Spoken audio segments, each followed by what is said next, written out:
I'm really excited that NOAA's bringing the ship back into the Pacific. The Pacific is huge. Launching D2. Even though we spent 3 years going all around the Pacific, that still means that we just scratched the surface. It's like you have to wash your car, and all we did is we washed one headlight so far. That's it. We got to get to the rest of the car. We've got to get some more.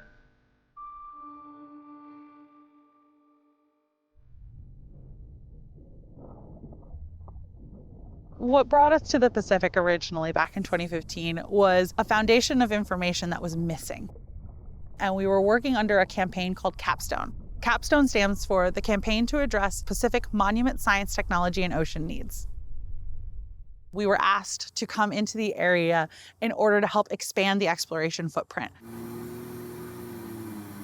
Many people, when they hear the term monument, think of things like Mount Rushmore. But there are also monuments in the ocean that are called marine monuments. And these are areas that are particularly important to try to preserve. We had no idea what animals were living at these depths in these different parts of the Pacific. There were so many firsts for all of us, and with the amazing cameras that the Okeanos Explorer has on a D2, you can zoom in and see things that we'd never seen before, just some amazing animals. Really, right? This is front. Oh. Yeah, oh, yeah. You can see, so it is. You can see it starting to read. Yeah. The most memorable things for me, there's this little bitty type of jellyfish that when we first saw it, it looked like it had been captured by a coral polyp. As it turns out, this tiny little jellyfish lands on the coral and starts eating the polyp. It's not the other way around. Which was, what? It was really extraordinary. For us, when we're able to be there with the remotely operated vehicles and in situ just passively observe them, it's a really great opportunity for us to learn a little bit more about what their day-to-day life looks like. How do they interact with the environment around them? How do they interact with the other animals around them?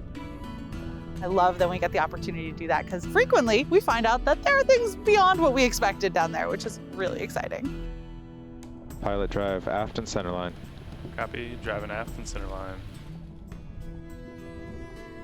Every dive, every time that we're mapping an area, we're gaining new knowledge. The maps are helping us understand what the seafloor looks like as we try to build a global map of the seafloor.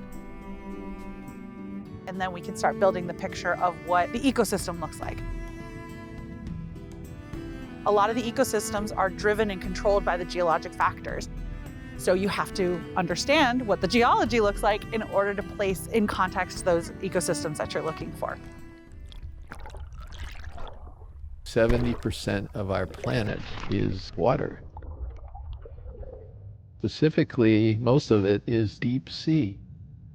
And yet, we know almost next to nothing about what's going on in the deep sea.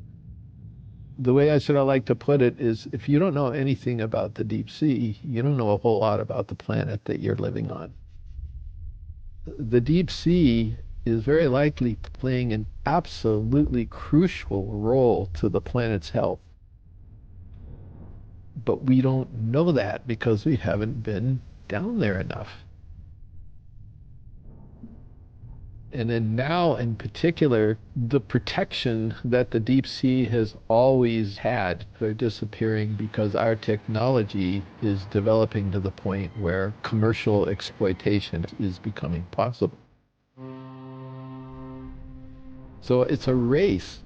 But in this particular case, we have a chance to understand what the impacts might be on these deep sea environments before exploitation actually begins.